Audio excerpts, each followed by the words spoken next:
আসসালামু আলাইকুম রহমতুল্লাহি ওবরকাতুহু। সম্মানিত দর্শক, বাংলাদেশের রাজনীতিতে আওয়ামী লীগের ভবিষ্যৎ কি? আওয়ামী লীগের যত শীর্ষ নেতৃবৃন্দ রয়েছেন এই মুহূর্তে তাদের প্রায় সবাই দেশের বাইরে রয়েছেন। আর বাংলাদেশে যারা আছেন একটা বিরাট অংশ জেলখানাতে আছেন, অন্য অংশ যারা আছেন তারা পালিয়ে আছেন। মূলধারার নেতৃত্ব দিতে পারেন এরকম কোনো মানুষকে প্রকাশ্যে দেখা যাচ্ছে না। পরিস্থিতি এমন দাঁড়িয়েছে যে মামলা হয়নি, মোকদ্দমা হয়নি, কিন্তু আওয়ামী লীগের 4-5বার সংসদ সদস্য হয়েছেন, মন্ত্রী হয়েছেন। এরকম মানুষও শেখ হাসিনার পতনের পর গত প্রায় 20 মাসের মধ্যে একটি টু শব্দ উচ্চারণ করেননি। তাদেরকে নিয়ে আলোচনা হচ্ছে। অনেকে বলছেন যে রিফাইন্ড আওয়ামী লীগ হবে, অমুক আসতে পারেন, অমুক ভাই আসতে পারেন, তমুক ভাই আসতে পারেন। কিন্তু দুনিয়ার সব মানুষ কথা বললেও ভাই বা ভাবির পক্ষ থেকে কোনো রকম কথাবার্তা বলা হচ্ছে না। অনেকে বলার চেষ্টা করছে যে এরকম বিপদ তো 17 বছর ধরে জামাতের উপর ছিল, কই জামাত তো মুখ বন্ধ করেনি, তারা জেলে গেছে, জুলুম অত্যাচার সহ্য করেছে, তারপর জেলখানা থেকে বের হয়েছে, বের হয়ে আবার তারা আন্দোলন করেছে, লড়াই সংগ্রাম করেছে, আবার ফেল করেছে। একইভাবে বিএনপির অবস্থা ছিল আরও করুন। তাদের এক একজনের বিরুদ্ধে 300, 400, 500 করে মামলা। তাদের প্রধান নেতা কারাগারে, বেগম খালেদা জিয়া কারাগারে। দ্বিতীয় প্রধান নেতা যিনি আছেন তিনি দেশের বাইরে ছিলেন। আর সরকারের পক্ষ থেকে এই দুজন নেতাকে তুচ্ছ তাচ্ছিল্য করা, শীর্ষ নেতৃবৃন্দ যারা আছে তাদের একটা বিরাট অংশকে সরকার ভয় ভীতি দেখিয়ে আন্দোলন এবং লড়াই সংগ্রাম থেকে দূরে রাখার চেষ্টা করা, এবং অনেককে মির্জাফর বেঈমানে পরিণত করার যে মাস্টার প্ল্যান আওয়ামী লীগ করেছিল, তার প্রেক্ষিতে প্রায় 17 বছর ধরে বিএনপি রাজপথে ঘুরে বেরিয়েছে বিচ্ছিন্নভাবে, কিন্তু কখনো দেশ ছাড়া হয়নি। ফলে দীর্ঘকাল পরে হলেও বিএনপি আবার ক্ষমতায় এসেছে। আর যে জামাত বাংলাদেশের স্বাধীনতা বিরোধী শক্তিরূপে স্বীকৃত, এবং যে জামাতকে একটি রাজনৈতিক শক্তি হিসেবে যারা কেউ স্বীকারই করতে চায়নি, সেই জামাত এখন দেশের প্রধানতম বিরোধী দল। এবং একই সঙ্গে গত 17 মাস ধরে তারা এমন একটা ভাইব তৈরি করে রেখেছিল যে পুরো দেশ তারা চালাচ্ছে, ডক্টর মোহাম্মদ ইউনূসকে তারা চালাচ্ছে, এবং সামনে যে নির্বাচন হবে সেই নির্বাচন যেভাবে হোক না কেন সেই নির্বাচনে জামাতই ক্ষমতায় আসবে। তো এই যে জামাত এবং বিএনপির যে সার্ভাইভাল পাওয়ার, সেই সার্ভাইভাল পাওয়ারের সঙ্গে আওয়ামী লীগের সার্ভাইভাল পাওয়ারের এরকম দুর্দশা হলো কেন? আওয়ামী লীগের নেতাদের বিরুদ্ধে মামলা হয়েছে, অনেকে জেলে আছেন। তো এই ঘটনা তো বিএনপির ক্ষেত্রে হয়েছে। আওয়ামী লীগের একটি লোককে এখন পর্যন্ত ক্রস ফায়ারে ফেলা হয়নি, বিএনপির অনেক লোককে ক্রস ফায়ারে ফেলা হয়েছে। বিএনপির অনেক নেতাকে গুম করা হয়েছে, দেশান্তরী করা হয়েছে, কিন্তু আওয়ামী লীগের কোনো লোককে তো এখনো পর্যন্ত গুম করা হয়নি। কিন্তু আওয়ামী লীগ কেন এত ভয় পাচ্ছে, কেন মাঠে আসছে না? এবং আওয়ামী লীগের সঙ্গে যারা একেবারেই সম্পৃক্ত নয়, ছাত্রলীগ, যুবলীগ, আওয়ামী লীগের কোনো সময় কখনো বেনিফিশিয়ারি ছিলেন না, এরকম কিছু কিছু লোক মাঝে মধ্যে বিচ্ছিন্নভাবে জয় বাংলা বলার চেষ্টা করছেন, 32 নম্বরে যাওয়ার চেষ্টা করছেন, অনেকে জেলে গেছেন। আর মাঝে মধ্যে দেখা যাচ্ছে যে কিছু ভাড়াটিয়া লোক দিয়ে কালে ভদ্রে সেই জয় বাংলা স্লোগান দিয়ে বিচ্ছিন্নভাবে একটা ফটো সেশন করার চেষ্টা করা হচ্ছে। 10 জন, 20 জন, 25 জন লোক। আর এআইয়ের মাধ্যমে অতীতের যে মিছিলগুলো রয়েছে, 2000, 3000, 4000 যে মিছিলগুলো আওয়ামী লীগ যখন ক্ষমতায় ছিল, সেই মিছিলগুলোকে সামনে এনে প্রচার করা হচ্ছে। আজকে যাত্রাবাড়িতে মিছিল হলো, আজকে অমুক জায়গায় মিছিল হলো, ইত্যাদি ইত্যাদি। জাস্ট একটা বোগাস জিনিসের উপর সবকিছু চলছে। দেশের বাইরে যারা আওয়ামী লীগের লোকজন আছেন তারা মূলত এখন এক গ্রুপ রয়েছে নিয়ানফসি, আর এক গ্রুপ তসবি তাহলিল করছেন, আর এক গ্রুপ মক্কা মদিনা ঘোরাফেরা করছেন, অতিমাত্রা আল্লাহ বিশ্বাসী হয়ে পড়েছেন, এবং কিছু কিছু মানুষ ওয়েব মিটিং করে কাটাচ্ছেন। আর এই বিপদের দিনেও নানা রকম ফন্দি ফিকির করার চেষ্টা করছেন। অনেকে বিএনপির সঙ্গে আত্মীয়তার বন্ধন যাদের আছে বা অন্য কোনো সুযোগ সুবিধা যাদের আছে, সেই আত্মীয়তার বন্ধন তারা সেই রক্ষা করে তারা সেই যাকে বলা হয় বিএনপির সঙ্গে একটা নেগোসিয়েশন করার চেষ্টা করছেন। এবারে যাদের ব্যবসা ছিল, বাণিজ্য ছিল, তারা সেই ব্যবসা বাণিজ্যের বিষয়ে তারা সেই অনেকে ব্যাংকে দেনাদার হয়ে পড়েছেন, অনেকে সর্বস্ব হারিয়ে ফেলেছেন, তারপরে অনেকে রীতিমতো দেউলিয়া হয়ে গেছেন। তারা এই বেঁচে থাকাটাই এখন রীতিমতো নিজেদের কাছে অভিশাপ হিসেবে মনে করছেন। এই অবস্থা আওয়ামী লীগের ভবিষ্যৎ কি? তো বিভিন্ন সমাজে বিভিন্ন জনের কাছে যাই, অনেকে আসেন, দেখা হয়, সাক্ষাৎ হয়। যেহেতু সামাজিক মাধ্যমে কথাবার্তা বলি, টেলিভিশনে কথাবার্তা বলি, লেখালেখি করি, রাজনীতির সঙ্গে জড়িত আছি, শুধু ইলেকশন করিনি, ক্ষমতা রাজনীতি আসলে আমার দ্বারা হয়নি বা হয়তো আগামীতে হবেও না, কিন্তু গণমানুষের সঙ্গে যে সম্পৃক্ততা, যোগাযোগ, এই সংক্রান্ত যে রাজনীতি সেটা চালিয়ে যাচ্ছে। ফলে মানুষ প্রাণ খুলে আমার সাথে তাদের মতামত শেয়ার করে, অনেক কথা জিজ্ঞাসা করে, অনেক মতামত আমার কাছে তারা বলে যে আপনি যেহেতু একটা প্ল্যাটফর্ম আছে আপনি এই কথাগুলো বলেন। তো এরই ধারাবাহিকতায় অতি সম্প্রতি আওয়ামী লীগ মাইন্ডেড একজন বেশ বুদ্ধিজীবী প্রকৃতির মানুষের সঙ্গে কথা হলো। তো তিনি যেটা বললেন সেটা হলো যে জামাতের বেশ কয়েকজন শীর্ষ নেতার সঙ্গে তার আলাপ আলোচনা হয়েছে এবং সেই শীর্ষ নেতা যারা আছেন তারা সেই ভদ্রলোককে এত সুন্দর যুক্তি দিয়ে, তথ্য দিয়ে, উপাত্ত দিয়ে বুঝিয়েছেন যে আওয়ামী লীগের রাজনীতি কেল্লাফতে, আওয়ামী লীগ আর রাজনীতিতে ফিরে আসতে পারবে না। তারপর আওয়ামী লীগের অবস্থা মুসলিম লীগের দশা হবে, ইত্যাদি ইত্যাদি নানা রকম কথা।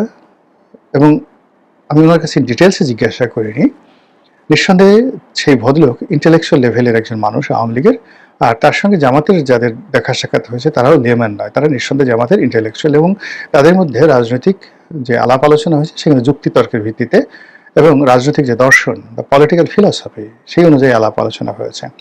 এবং সেই আলোচনা দ্বারা আওয়ামী লীগের যে লোকজন আছেন তিনি ভীত সন্ত্রস্ত হয়ে পড়েছেন যে আয় হায় এখন কি হবে, আওয়ামী লীগ তো আর টিকবে না, থাকবে না, ইত্যাদি ইত্যাদি। তো তিনি আমার পরামর্শ জিজ্ঞাসা করলেন। তো আমি খুব সেদিন ব্যস্ত ছিলাম বা কী বলেছি আমার সেটা মনে নাই, কিন্তু আজকের এই কন্টেন্ট তৈরি করতে গিয়ে আমার কাছে মনে হলো যে এই বিষয়টা নিয়ে আলোচনা করা খুবই জরুরি। জরুরি এই কারণে যে আওয়ামী লীগের যে মানুষগুলো খুব বেশি স্বপ্ন দেখছেন তাদের জন্য বলি যে বিগত যে নির্বাচনটি হয়ে গেল সেই নির্বাচনে যারা প্রকাশ্যে আছেন তারা সবাই কিন্তু বিএনপির সঙ্গে জামাতের সঙ্গে একটা নেগোসিয়েশন করেছেন। অনেকে বিএনপিকে ভোট দিয়েছেন, অনেকে জামাতকে ভোট দিয়েছেন। আওয়ামী লীগের শীর্ষ নেতৃত্বের যে হুকুম ছিল ভোট বর্জন করা কিংবা ভোট না দেয়া, এই আহ্বানে আওয়ামী লীগের কোনো লোক সাড়া দেয়নি, হাতে গোনা অল্প কিছু লোক ছাড়া।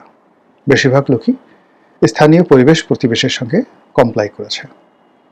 কমপ্লাই করেছে এই কারণে যে সমাজে তাদের বাস করতে হবে। তারা যদি সেই যারা বিদেশে পালিয়ে আছেন তাদের কথা মতো ভোট না দেন এবং ভোটের পরে বিএনপির লোক কিংবা জামাতের লোক যারা বিজয়ী হবে তারা যদি এসে আওয়ামী লীগের বাড়িতে হামলা করে মামলা দেয় তাহলে তারা কোথায় যাবে? কাজেই তারা কমপ্লাই করেছে। ইট মিনস আওয়ামী লীগ সম্পর্কে তাদের যে ধরনের একটা দুর্বলতা ছিল, সমর্থন ছিল, সেটা অনেকটা অর্ধেক অংশে কমে গেছে এই ভোটের মাধ্যমে। ২ নম্বর হলো যে অনভ্যাসে বিদ্যানাশ।